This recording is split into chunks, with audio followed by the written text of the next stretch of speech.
পাঠ করছি অমৃতা ব্যানার্জির লেখা গল্প খেলা। খড়দার এক নির্মীয়মান বহুতলের চারতলায় দাঁড়িয়ে আছে পল্লব। অঙ্গ প্রত্যঙ্গহীন জানলা দিয়ে নিচের আলো আঁধারি মেশানো ভূমি স্পষ্ট দেখা যাচ্ছে। গ্রীষ্মের পড়ন্ত বিকেলে মৃদুমন্দ বাতাস বইছে।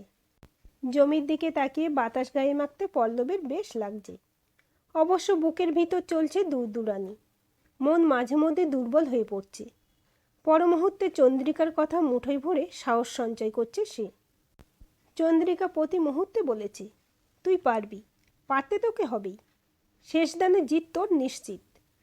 বহুতলের সামনে একটি গাড়ি এসে দাঁড়ালো। গাড়ি থেকে নামলো একটি মেয়ে। ওপর থেকে তাকে স্পষ্ট দেখল পল্লব। মেয়েটি সিঁড়ি বেয়ে ওপরে উঠছে। একে প্রায় সন্ধ্যা, তাই ঈদের জন্য বেশিরভাগ মিস্ত্রি ছুটি নিয়েছে। ফাঁকা বহুতলের সমস্ত শব্দই প্রবল রূপে ধরা দিচ্ছে। সিভিয়ার ডাস্ট অ্যালার্জির পেশেন্ট পল্লব পকেট থেকে ইনহেলার পাম্প বের করে বুক ভরে শ্বাস নিল। 8 বছর ধরে তার মনের ভিতর জমা উষ্ণ বাতাস আজ মুক্ত হওয়ার জন্য ব্যাকুল। আজ পল্লব ও দেবযানীর ফুলশয্যা। শহরের বিখ্যাত আর্টিস্ট ফুল দিয়ে ঘর সাজিয়েছে। দেবযানীর অঙ্গেও ফুলের গয়না। ফটোগ্রাফার নবদম্পতির বিভিন্ন মুহূর্ত ক্যামেরাবন্দি করতে ব্যস্ত। এইবার অন্তিম মুহূর্তের প্রতীক্ষা। পকেট থেকে একটা ছোট্ট বাক্স বের করল পল্লব। বাক্সর ভেতর থেকে বের করলো একটি সলিটেয়ার রিং। ফটোগ্রাফার চটপট হীরের দুটি ক্যামেরাবন্দি করল। হাঁটুতে ভর দিয়ে মাটিতে বসে প্রেম নিবেদনের ভঙ্গিতে দেবযানীকে আংটি পরালো পল্লব। ক্যামেরার ঝলকানিতে ভরে উঠল ঘর। হীরের দুটির সম্মুখে দেবযানীর মুখের ঔজ্জ্বল্য কিছুটা ম্লান হয়ে গেছে। ফটোগ্রাফার ক্যামেরা থেকে চোখ সরিয়ে বললেন, ম্যাডাম স্মাইল প্লিজ। কোনো ক্রমে ঠোঁটে হাসি রেখা ফোটানোর চেষ্টা করল দেবযানী। বেশ কয়েকটা স্ন্যাপ তুলে বিদায় নিলেন ফটোগ্রাফার। দেবযানী আঙুল ঘুরিয়ে আংটি দেখতে দেখতে বলল, বেশ দামি তাই না? এত খরচের কী প্রয়োজন ছিল?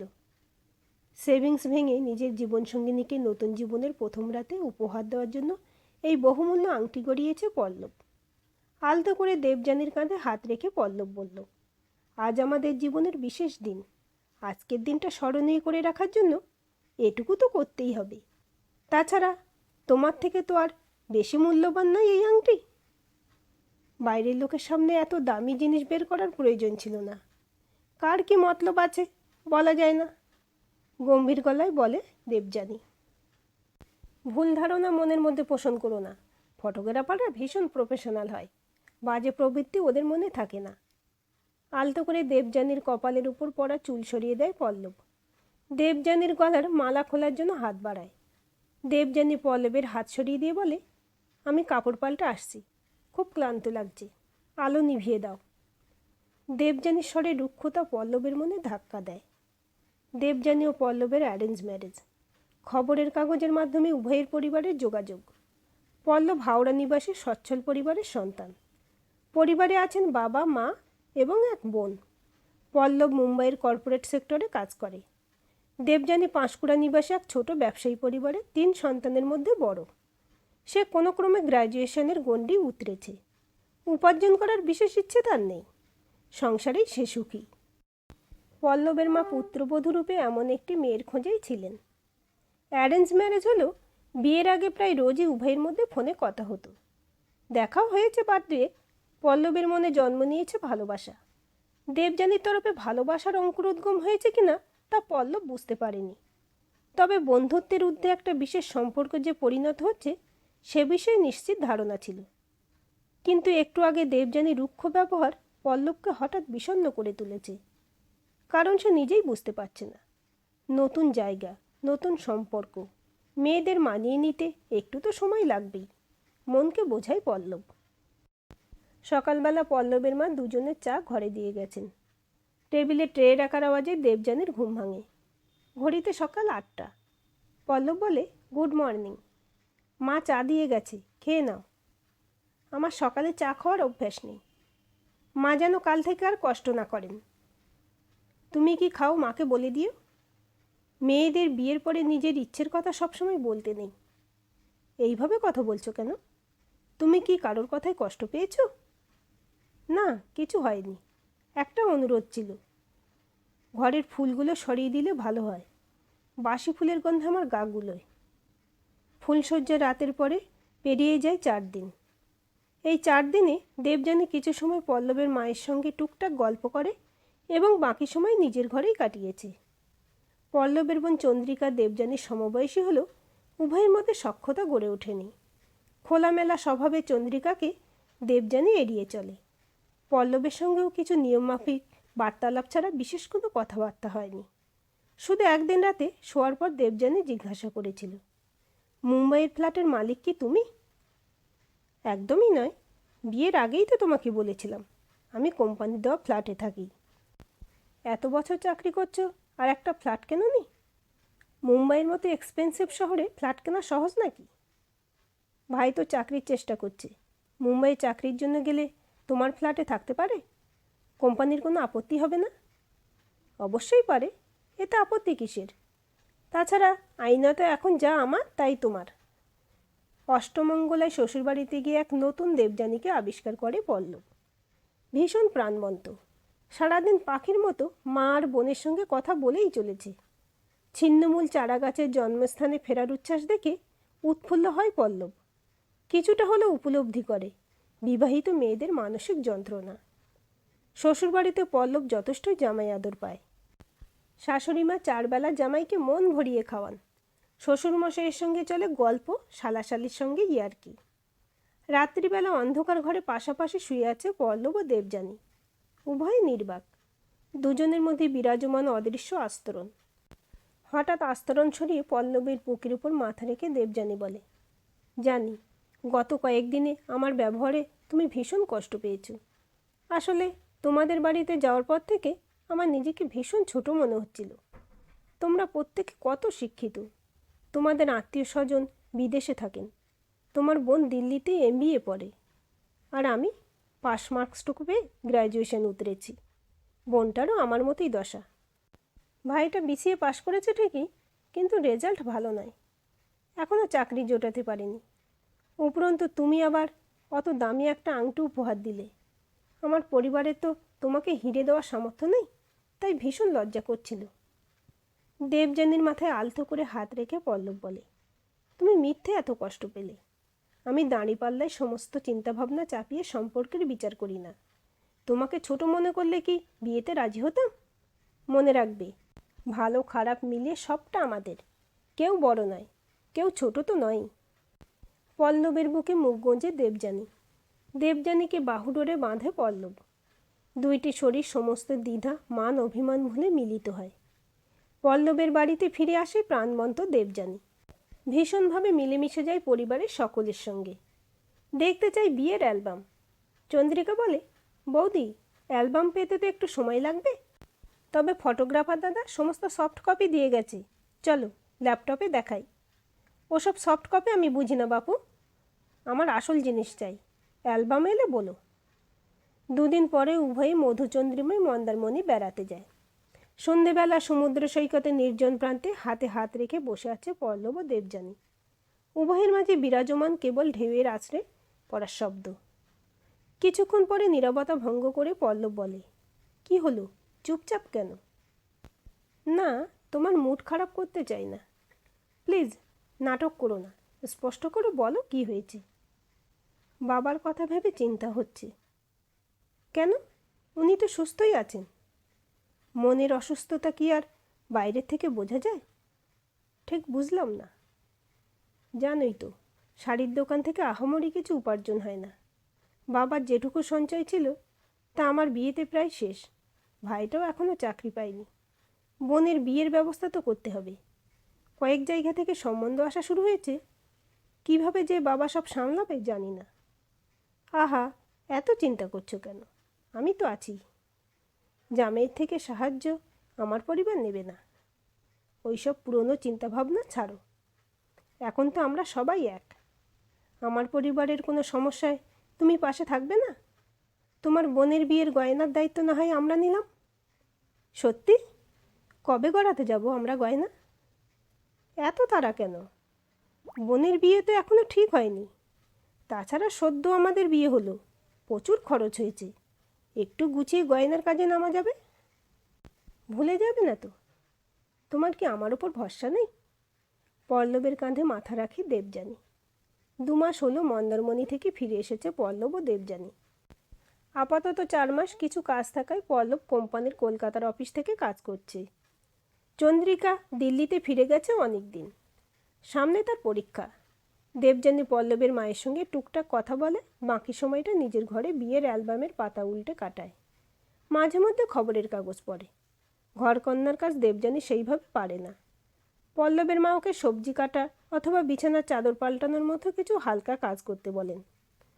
একদিন জোর করে পল্লবের মায়ের সঙ্গে রান্নাঘরে ঢুকে বিপদ বাঁধিয়েছিল দেবযানী। ভাত উপর করতে গিয়ে গরম ফ্যান হাতে পড়ে জঘন্য অবস্থা হয়েছিল। শেষে ডাক্তার দেখিয়ে অ্যান্টিবায়োটিক খেতে হয়েছিল। পল্লব এবং তার পরিবার এই 2 মাসও বুঝেছে দেবযানী ভীষণ চাপা স্বভাবের মেয়ে। জীবনসঙ্গিনীর মধ্যে যে বন্ধুকে খুঁজে পাওয়ার স্বপ্ন দেখেছিল পল্লব, তা পূর্ণ হয়নি। পল্লব অফিস থেকে ফেরার পর উভয়ের মধ্যে টুকটাক কথা হয়। পল্লবের পক্ষে থেকেই বেশি উৎসাহ, কিন্তু কোনোভাবে যেন দেবযানীর মনের আগল খুলতে পারে না পল্লব। তবে রাতে মিলিত হয় দুটি শরীর, যে ক্ষেত্রে দেবযানীর অনিচ্ছা পরিলক্ষিত হয় না। একদিন রাতে মিলিত হওয়ার পূর্বে দেবযানী বলে, ভাই তোমাদের কোম্পানিতে চাকরির জন্য অ্যাপ্লাই করেছে। জানি, আমাকে ফোনে বলেছে। দেখো যেন চাকরিটা হয়ে যায়। সেটা আমার পক্ষে দেখা কি করে সম্ভব? তোমার ভাই ইন্টারভিউ ভালো করে দিলে অবশ্যই চাকরি পাবে। কোম্পানির এত উঁচু পোস্টে কাজ করো আর নিজের শালার জন্য একটা চাকরির ব্যবস্থা করে দিতে পারবে না? তুমি ইন্টারভিউ নিলেই তো পাঠ চুকে যায়। উত্তেজিত স্বরে বলে দেবযানী। অশিক্ষিতের মতো কথা বলো না দেবযানী। নিজে উঁচু পোস্টে থাকলেই সুপারিশ করে আত্মীয়ের চাকরির ব্যবস্থা করা যায়, এই ভাবনা সম্পূর্ণ ভুল। তাছাড়া আমাদের কোম্পানির নিয়ম অনুসারে পরিচিত লোকেদের ইন্টারভিউ নেওয়া যায় না। ভাইয়ের ইন্টারভিউ অন্য কেউ নেবে। কে নেবে তা আমি জানতেও পারবো না, রুক্ষ স্বরে বলে পল্লব। আমি তো অশিক্ষিত হবই আজ। আসলে আমার ভাই তোমাদের অফিসে চাকরি পেলে তো তোমার ফুর্তির পথে বাধা পড়বে। কাজের নামে সুন্দরী মেয়েদের সঙ্গে অফিসে কি করো আমি জানি না বুঝি? রাত জেগে ল্যাপটপ চালিয়ে কি করো আমার তা জানা। মেয়েদের সঙ্গে গল্প করো, না হলে রাতে কারোর অফিসে কাজ থাকতে পারে না। একজন মেয়ের প্রোফাইলে তুমি হ্যাপি বার্থডে লিখেছিলে, আমি দেখেছি। দুশ্চরিত্র লম্পট লোক। পল্লবের কলার টেনে ধরে বলে হিংস্র দেবযানী। আজ বুঝছি বন্ধুদের কথা না শুনে তোমাকে বিয়ে করে কত বড় ভুল করেছি। বন্ধুরা বারবার বলেছিল শিক্ষা এবং জীবনযাত্রায় মিল না থাকলে সম্পর্ক করা উচিত নয়। শ্রান্ত স্বরে বলে পল্লব। কাল আমাকে বাবার বাড়িতে রেখে এসো। আমারও ঠিক তাই মনে হয়। পরের দিন সকালে দেবযানীকে তার বাবার বাড়ি পৌঁছে দেয় পল্লব। কিন্তু ফিরে আসার আগেই দেবযানী হঠাৎ অসুস্থ হয়ে পড়ে। ডাক্তার দেখানোর পরে জানা যায় সে অন্তঃসত্ত্বা। নতুন আশা বাসা বনে পল্লবের মনে। দেবযানীর হাত ধরে পল্লব বলে, সমস্ত কিছু ভুলে চলো আমরা আবার নতুন করে শুরু করি। আজ মায়ের কাছে থাকি, আগামীকাল আমাকে নিয়ে যেও, গম্ভীর স্বরে বলে দেবযানী। নতুন উদ্দীপনা মনে ভরে ফিরে যায় পল্লব। দেবযানীর মা বলেন, এই অবস্থায় তুই ওদের বাড়ি ফেরত যাবি? খেলা তো এখনো শেষ হয়নি মা। যাকে সিঁড়ি বানিয়ে ওপরে উঠতে চেয়েছিলাম তাকেই জড়িয়ে আজীবন রয়ে যাব, তা তো হয় না। সিঁড়ি প্রয়োজনে ব্যবহার হয়, কিন্তু সিঁড়িতে কেউ বাস করে না। তোমরা তৈরি থেকো, প্রয়োজন হলে ফোন করব। অসুস্থ পল্লব পরের দিন দেবযানীকে নিতে আসে। কিছু কাজে কোম্পানির নির্মীয়মান বিল্ডিংয়ে যাওয়ায় তার শ্বাসকষ্ট শুরু হয়েছে। পল্লবের বাবা মা আত্মীয়দের বাড়িতে গেছেন। বাড়িতে ফিরে সবাই হেলান দিয়ে বিশ্রাম নিচ্ছিল পল্লব। হঠাৎ দেবযানী বলে, তোমাদের এই বাড়িটা আমার নামে লিখে দাও। মানে? মানে খুব সোজা। আমি তোমার সন্তানকে জন্ম দেওয়ার দায়ভার বহন করে বিনিময়ে নিজের প্রাপ্য চাইছি। যে আসছে সে তোমারও সন্তান দেবযানী, তাকে নিয়ে ব্যবসা করো না। কোনো তর্ক চাই না, সোজাসুজি বলো বাড়িটা আমার নামে লিখে দেবে কি না। তার সঙ্গে প্রতি মাসে আমার অ্যাকাউন্টে 30,000 টাকা যেন ঢোকে। অসম্ভব। তোমার এই অন্যায্য দাবি আমি কোনো দিন মানব না। বুকে হাত চাপা দিয়ে কষ্ট করে কথাগুলো বলে পল্লব। বেশ, তাহলে সন্তানের আশা ছেড়ে দাও, তাই ভালো। যে মা সন্তানের জন্মের আগে তাকে নিয়ে ব্যবসা করে সেই সন্তানের না জন্মানোই শ্রেয়। কথা শেষ করে ওষুধ খেয়ে সোফাতেই ঘুমিয়ে পড়ে পল্লব। হঠাৎ বিকট চিৎকারে পল্লবের ঘুম ভাঙে। ছুটে গিয়ে দেখে দেবযানী একতলায় সিঁড়ির শেষ ধাপে শুয়ে চিৎকার করছে। তার পা বরাবর বেয়ে চলেছে ভবিষ্যতের সম্ভাবনা। আতঙ্কে সিঁড়ি দিয়ে নামতে গিয়ে পল্লবের পা পিছলে যায়। কোনো ক্রমে নিজেকে সামলে নেয়। সিঁড়িতে তেল ঢালা। ধাক্কার শব্দে সাবধানে সিঁড়ি থেকে নেমে দরজা খোলে পল্লব। দেখে দেবযানীর পরিবার দাঁড়িয়ে আছে। অসহায় পল্লব ভরসা পায়। কিন্তু দেবযানীর মা পল্লবকে ধাক্কা দিয়ে বলে, খুনি, আমার মেয়েটাকে মেরে ফেললে। কিংকর্তব্য বিমূঢ় পল্লব কোনো উত্তর দিতে পারে না। সবাই মিলে দেবযানীকে হাসপাতালে নিয়ে যায়। কিন্তু হাসপাতালে দেবযানীর বাবা মায়ের গোপন আলোচনা শুনে কেঁপে ওঠে পল্লব। নিজের দাবি পূরণের অভিসন্ধি নিয়ে দেবযানী পল্লবের সঙ্গে ফিরেছিল। কিন্তু মনের কোণে সে জানত পল্লব তার দাবি মানবে না। তাই সে সিঁড়িতে নিজেই তেল ঢেলেছে। তারপর মায়ের কাছ থেকে নিয়ে যাওয়া গর্ভপাতের ওষুধ অধিক মাত্রায় খেয়ে সিঁড়ির নিচে শুয়ে পড়েছে। লোকের যেন মনে হয় পল্লব তাকে ধাক্কা দিয়ে সিঁড়ি দিয়ে ফেলে দিয়েছে। কিছু বুঝে ওঠার আগেই হাসপাতালে পুলিশ আসে। খুনের চেষ্টা দিয়ে পল্লবকে গ্রেপ্তার করে নিয়ে যায়। পল্লব ও তার পরিবারের বিরুদ্ধে খুনের চেষ্টায়, গৃহবধূ নির্যাতন, ম্যারিটাল রেপ জাতীয় অনেকগুলো অভিযোগ দায়ের করেছে দেবযানীর পরিবার। বলা হয়েছে পল্লবের মা পুত্রবধূর হাতে গরম ফ্যান ঢেলে দিয়েছিলেন। পল্লবের পরিবার বিয়েতে কানাকড়িও দেয়নি, শুধু নিয়েই গেছে। অসহায় পরিবার ছেলেকে বাঁচানোর জন্য প্রমাণ খুঁজতে গিয়ে বিয়ের অ্যালবাম খুলে দেখে পল্লব এবং তার পরিবার দেবযানীকে উপহার দিচ্ছে এমন সব ফটো গায়েব।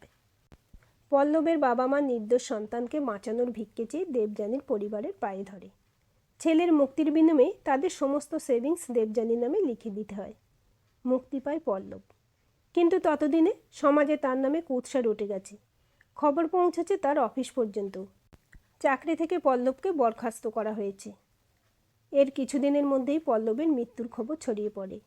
জীবনের বোঝা বইতে অক্ষম পল্লব আত্মহত্যা করেছে। কয়েক মুহূর্তের মধ্যে 8 বছর যেন পল্লবের সম্মুখে জীবন্ত হয়ে ধরা দিল। আত্মহত্যা করেনি পল্লব, মিথ্যে খবর রটানোর পরিকল্পনা করেছিল চন্দ্রিকা। পরিবারের ওপর যখন বিপর্যয় নেমে আসে, চন্দ্রিকা তখন দিল্লিতে। বাবা মা দেবযানীর পরিবারের কাছে মাথা নত করুক সে চায়নি। কিন্তু পরিস্থিতি যুদ্ধ করার সাহস দেয়নি অসহায় বাবা মাকে। চাকরি হারানোর পরে দিল্লিতে বোনের কাছে চলে যায় পল্লব। চন্দ্রিকা তখন সদ্য MBA ফাইনালে সেমিস্টার শেষ হয়েছে। পরীক্ষা শেষের আগে সে তার এক প্রফেসরের পারিবারিক কনস্ট্রাকশন বিজনেসে ইন্টার্ন রূপে কাজ করেছে। রেজাল্ট বেরোনোর পরে সেই কনস্ট্রাকশন কোম্পানিতে জয়েন করবে সে। প্রফেসর তাকে ভীষণ স্নেহ করেন। নিজের কোম্পানিতে তিনি পল্লবকেও কাজ দেন। কনস্ট্রাকশন কোম্পানিতে কাজের সূত্রে পল্লব ও চন্দ্রিকার বিভিন্ন মানুষের সঙ্গে পরিচিতি বাড়তে থাকে। নজর রাখে তারা দেবযানীর উপর। পল্লবের পরিবার থেকে ছিনিয়ে নেওয়া অর্থ দিয়ে শাড়ির দোকান নতুনভাবে সাজিয়ে ব্যবসা শুরু করেছে দেবযানীর পরিবার। তবে পাঁশকুড়ায় নয়, খড়দায়। পাঁশকুড়ার বাস তুলে তারা খড়দার এক আত্মীয়ের বাড়িতে উঠে এসেছিল। ব্যবসায় বেশ লাভ হচ্ছে। গাড়ি কিনেছে তারা, ফ্ল্যাটও বুক করেছে। আজ সেই ফ্ল্যাটের দেওয়ালে রং পছন্দ করতে এসেছে দেবযানী। প্রমোটার তাকে ডেকে পাঠিয়েছেন। কিন্তু দেবযানী জানত না যে প্রমোটার পল্লবের বন্ধু। 4 তলা সিঁড়ি দিয়ে ওঠার শেষ ধাপে পা রাখার পরে দুলে ওঠে দেবযানীর পৃথিবী। কাঁপা স্বরে সে বলে, তুমি তুমি তো। বেঁচে আছি, তোমাদের কিছুটা অভিসন্ধি বিফলে গেছে। যাই হোক, আসল কথায় আসি। সেদিন ফাঁকা বাড়ির সুযোগ নিয়ে সিঁড়ি দিয়ে পড়ে যাওয়ার নাটক করে তুমি আমার জীবন শেষ করেছিলে। আজও কিন্তু এই বিশাল অ্যাপার্টমেন্ট ফাঁকা, শুধু তুমি আর আমি। তুমি আজও সিঁড়িতেই দাঁড়িয়ে আছো। এইবার সত্যি গড়িয়ে পড়বে তুমি। আমি কিন্তু পুলিশকে ফোন করব, ভয়ার্ত স্বরে বলে দেবযানী। করো, 8 বছর আগেই তো তুমি আমাকে খুনি সাব্যস্ত করেছ। নতুন আর কি হবে? কিন্তু পুলিশ যতক্ষণে আসবে ততক্ষণে তুমি। কান্নায় ভেঙে পড়ে পল্লবের পা ধরে দেবযানী বলে, ক্ষমা করে দাও, জানি চরম অপরাধ করেছি। আসলে নিম্ন মধ্যবিত্ত পরিবারে বড় হয়েছি। জাঁকজমকপূর্ণ জীবনের স্বপ্ন ছিল, তাই লোভের বশে পড়ে ভুল করেছি। সিঁড়িতে ধপধপ শব্দ শুনে পিছন ফিরে তাকায় দেবযানী। চন্দ্রিকাও পুলিশ আসছে। চন্দ্রিকা বলে, বৌদি, তোমার বিরুদ্ধে প্রমাণ আমার কাছে ছিল। তুমি সমস্ত ফটো অ্যালবাম থেকে সরিয়ে দিলেও সফট কপির কথা তোমার মাথায় আসেনি। আসলে তোমরা যুগের থেকে অনেক পিছিয়ে। এখন শুধু হাতে ধরা কাগজের ভরসায় বিশ্ব চলে না। ফটোর ভিত্তিতেই আমাদের এক পুলিশ বন্ধুর সহায়তায় তলে তলে ইনভেস্টিগেশন শুরু করায়। পুলিশ দেবযানীকে গ্রেপ্তার করে নিয়ে যায়। ফাঁকা বহুতলে সিঁড়িতে বোনের হাত ধরে বসে পল্লব। এই সমাজে পুরুষের কান্না নিষিদ্ধ, তবুও পল্লবের চোখের বাঁধ ভাঙে। আজকের এই গল্পটি আপনাদের কেমন লাগলো কমেন্ট করে জানাবেন। ভালো লাগলে অবশ্যই একটা লাইক দেবেন আর চ্যানেলটি সাবস্ক্রাইব করে সাথে থাকবেন।